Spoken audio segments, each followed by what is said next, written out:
What is up guys, it's your boy Solheim here, back with another Classic WoW video for Cataclysm Classic, the pre-patch, or as you might know it, the Archaeology patch. Now today's video will be my thoughts on Archaeology so far. It's a little bit of a ranty video to be fair, but then again I've spent over 130 hours on Archaeology so far, clocking in on 128.3 right here, and we spent a couple of hours after this as well live on stream, where once again, if you have been checking me out on Twitch, thank you so much. The support has been absolutely massive lately, and I'm doing a partner push, which is something I really would never expect to be saying. So if you want to support me on that, please check me out on Twitch. Check out me suffering through absolute misery while doing Archaeology on Twitch. The link will be down below in the video description or the pinned comment. We're also doing a Archaeology subathon, which basically means that I will be doing an uncapped subathon for Archaeology, where if you want to, you can see me do Archaeology all the way until Cataclysm comes out. And yeah, hopefully we get some epics. Like, I'm getting stressed. I want to get those epics. Either way, all of that will be on Twitch. Once again, thank you so much for the support. It's been absolutely crazy, and I just wanted to say thank you.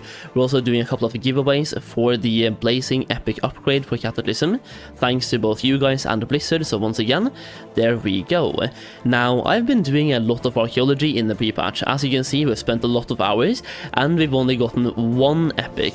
Now, to be fair, there's people that have spent more time than me and gotten 0 epics, so I shouldn't really complain too much, but I've also only gotten the epic that I don't want. I've gotten the epic shield, which I don't play a character that requires a shield. No protection warrior, no protection paladin.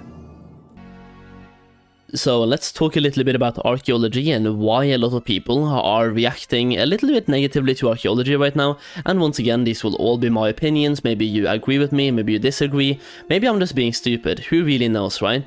But for Archaeology, to me, it seems absolutely absurd that we can, first of all, we can get level 85 epics right now. That's the whole reason why a lot of people are spamming Archaeology.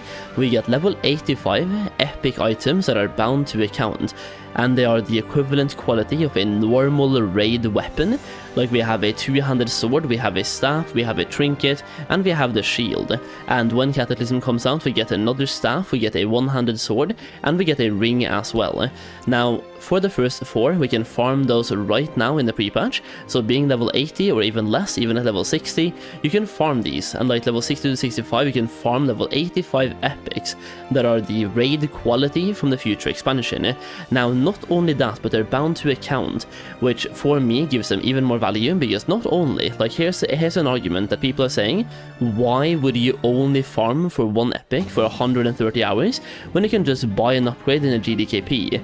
Now, for me, these epics, if I get the staff, for example, I can use the epic staff, which is a normal raid weapon, on my mage, my warlock, my boomkin, my shadow priest, my elemental shaman, my second mage, my second boomkin. You get the point.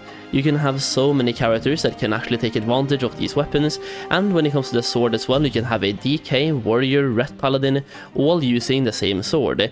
So getting 1 sword will benefit 3 characters. Now, the sword is a little bit of a different topic here, because the sword, if you want to min-max enchants, you want to have landslide on a warrior or a paladin, but DKs want to have their rune, so a lot of people are actually farming 2 swords, one for their Death Knight and one for their warrior / ret paladin, just because of the enchants, because otherwise you would have to send the sword to your DK, enchant it with a rune, and when you send it back to your warrior, you have to enchant it with landslide, and every process you have to buy 1 more landslide every single time, which will cost you a lot of gold eventually. So I actually know people that are farming 2 swords, which to me, that's insane.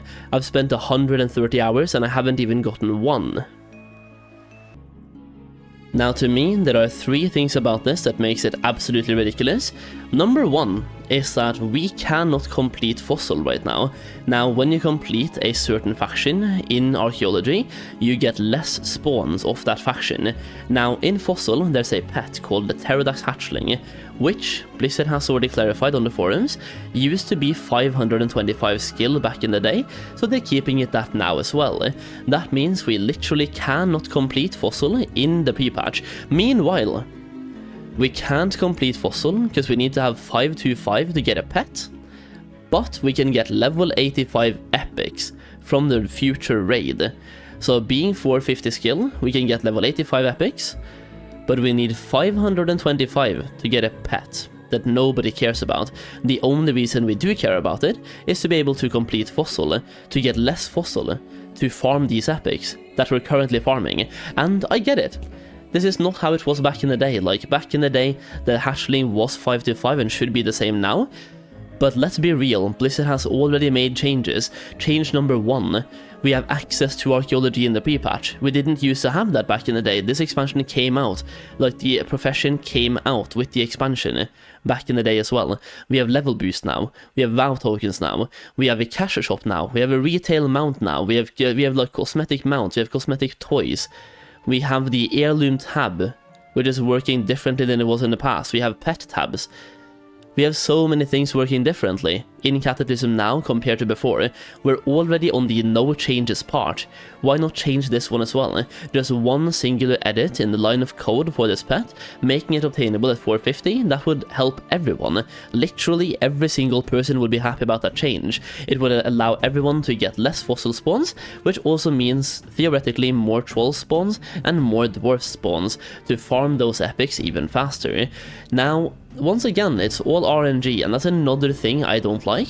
They're locking player progression / player power behind RNG, which means, theoretically, you can spend 10,000 hours on archaeology and not get a single epic. Meanwhile, somebody else can spend one singular hour and get all the epics. And on a certain level, when it comes to mounts, pets and toys and stuff, that's kind of fine. RNG is part of the game, but on epics like this, I feel like that's so trash. Especially BOA, raid item level epics in the expansion, that will literally give people an advantage. If you're in a race to world first, for example, I'm just gonna throw that out there, like this is super competitive, super high up there, but if you care about speedrunning, parsing, world first, being a competitive guild, progression guild, no matter how you look at it, they're locking player progression and player power behind a massive wall of RNG. And this could even cause some real weird gatekeeping in the community, where I can see in GDKP runs, for example, I don't do GDKPs, but I can see them happening on Gehennas, for example, where people require these weapons to be able to funnel gear into 1 or 2 buyers. So if you're not a buyer, they will require you to have archaeology weapons, so you already have a good weapon, so they can sell the weapons to other people. Or like parsing guilds requiring you to have certain items here, like for example the trinket as well. Like we're just talking about prebis so far. The sword is prebis and the staff is prebis. The healer trinket is literally best in slot until Firelands. For Holy Paladins, I believe even situationally for other healers as well. So some of these items are not just pre-best in slot, they're literal best in slot. And over to my last point here, being rewarded for luck rather than effort. I'm obviously biased here because I have number 1, I've put in the effort, and I have not been lucky. So for me, I would rather have the rewards coming from the effort put in than being lucky. Now, if you're on the other hand, you've been really lucky and not put in the actual effort, then maybe you love RNG, because I mean, you hit the lotto, you're lucky, you're fine, you have your epics. Meanwhile, there's people out here like me spending over 100 hours and not having a single one, or only the shield, which, let's be real, unless you're playing a plot paladin or a plot warrior, which you shouldn't do anyway, it's pretty much useless. So yeah, I feel like we should get rewarded based on the effort we put in rather than the RNG, or a mix of both. This is something I've been talking about over the last week, like ever since day 2 of the pre-patch on my stream about archaeology. I would love to have a fail-safe mechanic, or like a kind of a backbone to go back on. So whenever you solve a craft, whether that is a common craft, a rare craft, whatever it is, whenever you click solve on archaeology and you find a fragment or find like a relic, you get a token. Let's just call it a currency, let's call it an archaeologist token. And upon getting 500 tokens, you can buy an epic, like any epic you want, and on 250 tokens, you can buy a pet or a toy or a mount. That way, after doing 500 craft, which based on my time here takes you about not 100 hours, but like 50 hours, give or take. So after 50 hours of farming, you could guarantee yourself 1 epic. Meanwhile, you still have the RNG of finding one naturally as well, and you also have the RNG of after buying one, maybe it pops up right afterwards, in which case you're like, well, why did I buy this one? But at least, in this case, if you spent 200 hours on archaeology, which, let's be real, that's a massive amount in the pre-patch, you at least get something back for it. Because the way it works right now, you could literally spend the entire pre-patch farming for these epics and not get a single one, which does feel kind of trash. Now, over the phase of the pre-patch, there's been so many fun conspiracies coming out about this, and I just want to talk about them. Like, first of all, this is not a conspiracy, but we see so many people in the open world now, which, that's great. I can go to a random dig site, like in Loch Modan or something, and see 10 people just shoveling for epics. That's great, that's lovely. To me, I'm having so much fun doing that by itself. But yeah, doing archaeology for 14 hours a day, not probably intended gameplay. Or is it though? The conspiracy theory here is that Blizzard basically put out archaeology in the pre-patch to appease their shareholders. And hear me out. Never in the history of WoW has there been more people playing the pre-patch for more than there is now for Cataclysm, or at least it feels that way percentage based.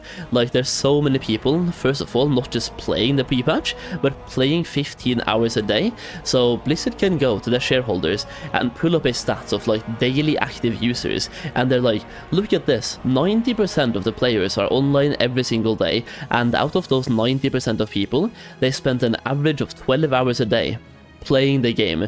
This is the best pre-patch of all time. And then the shareholders are happy, Blizzard are happy, everyone is happy, except for those of us farming archaeology and not getting epics. To me, that is just such a fun conspiracy that I just wanted to throw out there. And yeah, I don't know. Archaeology is in a weird state. I really wish we had a failsafe. Like, for example, the one I just talked about, where after solving something you get a token or a currency, and being able to buy the epics based on that currency. Alternatively, let's say every 500 crafts you instantly get an epic. That could also be great. Or after 500 crafts of a certain faction, you're guaranteed to get the epic. So for example, after 500 troll, you're guaranteed to get the Sin Rock sword, and after 500 dwarf, you're guaranteed to get the staff. Just something to fall back on, just in case your RNG is absolute trash, because once again, locking player power behind randomness, to me that's trash. Either way, I kinda just wanted to throw my opinions out there and see what you feel, so let me know in the comments down below what you think about archaeology so far. Should there be a failsafe mechanic, like should there be something to fall back on if you have bad RNG, or do you think RNG is just part of the game at this point and it's like RNG is so classic WoW-like that you're loving the RNG element? Let me know your thoughts in the comments down below, and once again, I'm live on Twitch every single day doing archaeology, so come feed off my misery. We're having a fun time together listening to absolute bangers, and once again, it's my first ever, like, maybe partner push, which to me, that is absolutely ridiculously crazy. So once again, if you do check me out on Twitch, thank you so much. It really means the world to me. I can't state that enough. So either way, that's the video for today. Hopefully you enjoyed the video. If you did, leave a like down below, and once again, I would love to hear your comments in the comments down below as well. And subscribe to the channel for more content. Either way, that's it. Hopefully we all get some epics. Peace out.